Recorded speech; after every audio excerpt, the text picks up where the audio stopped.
Hey everybody, my name is Spencer, and in this video I'm going to help you decide if you should buy the tabletop escape room experience, Escape Tales, Children of Wyrmwoods. Before I do, I should mention that Board and Dice sent me this review copy, but that does not affect my judgment.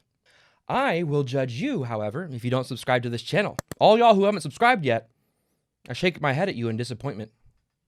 I wasn't disappointed in Children of Wyrmwoods, though. It's the third entry in the Escape Tales series, coming on the heels of The Awakening and Low Memory. These are long-form escape rooms for 1 to 4 players that can take several hours to complete. In fact, the playtime listed on the box for Children of Wyrmwoods is 450 minutes.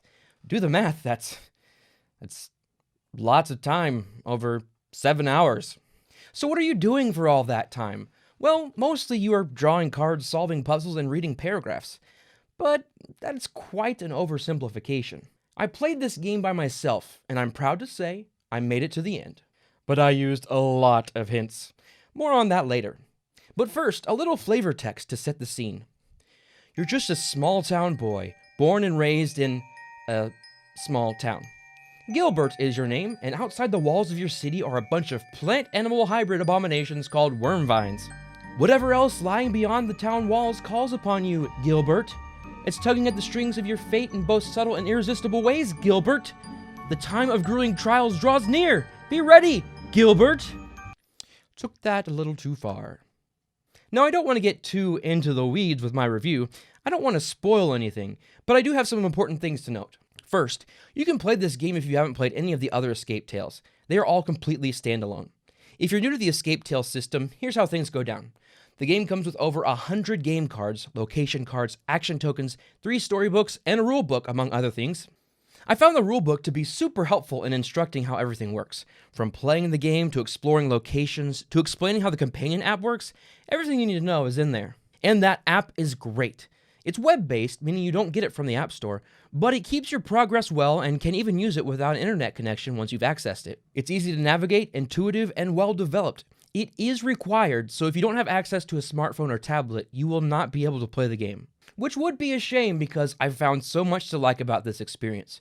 First of all, the story elements are intriguing, mystifying, and very well written. There are all kinds of surprises and plot twists. Once you think you know where the story's going, it changes directions on you. I don't think the theme or subject matter is too dark, and while the suggested age range is 6 and up, I think you could probably go as low as 12 years old. At least, that's based on the material I encountered. And no, you will not encounter everything that's in the game. There are many choose-your-own-adventure moments and times when your performance determines the direction of the story.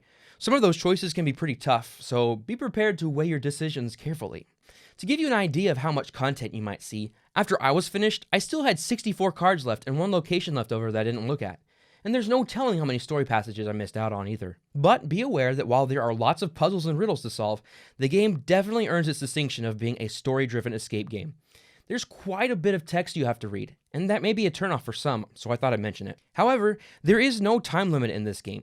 You can take as long as you want to read and work on the puzzles. In fact, I spent several days working on it because I can't sit still for 450 minutes. But that's okay, because the game does tell you a recommended way to save your progress. But if you're wanting to play through it with the same people, you need to be prepared to schedule time to get back together to work on it, or hunker down and spend a day on it. If you've played any of the other Escape Tales games, there are a few new welcomed elements to this. First of all is the character progression system.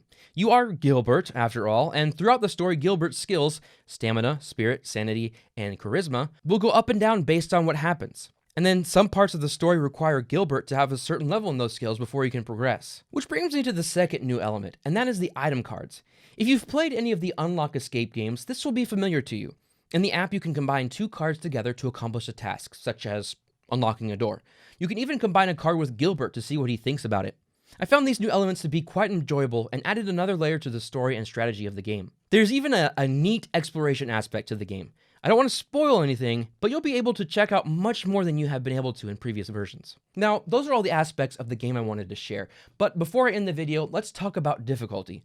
Let's just say that I did pretty poorly. There's only 1 or 2 puzzles that I didn't have to use a hint on. The hint system is very helpful, by the way. Now, that may be because I was working through it solo, or I might be an idiot. Who knows? But I will say that despite my failures, I still enjoyed the experience thoroughly. The story was engaging, and after seeing how the puzzles were solved, I had many of those "oh" moments. It made me appreciate the designer's genius quite a bit. Plus, you aren't working towards a score. You don't lose points if you take a hint, and there are no penalties if you guess wrong. The emphasis on the system is the story and the overall experience, not on performance. So is it difficult? Yes, but I still had a very enjoyable time. Now, compared to other escape games, it's pretty unique, especially when you're looking at the two major escape game competitors, Unlock and Exit. I can't promise you'll like this if you like those. Mainly because this is so much more in-depth and many people would rather spend more time on puzzles than reading. But if you like escape room style puzzles and don't mind reading, or enjoy it, I think you'll have a good time with this one. One final comparison note. Whereas in systems like Unlock or Exit, where you can't play them again, I think you could totally replay this, especially if you give it like a month or two between plays. Because there are so many diverging paths and variables, you could absolutely play through it and have a different outcome. You might remember how some of the puzzles work, but you can make different decisions and take a new approach. And speaking of new approaches, if you haven't subscribed to the Lighten Up initiative, I think it's about time you choose a new adventure by subscribing now.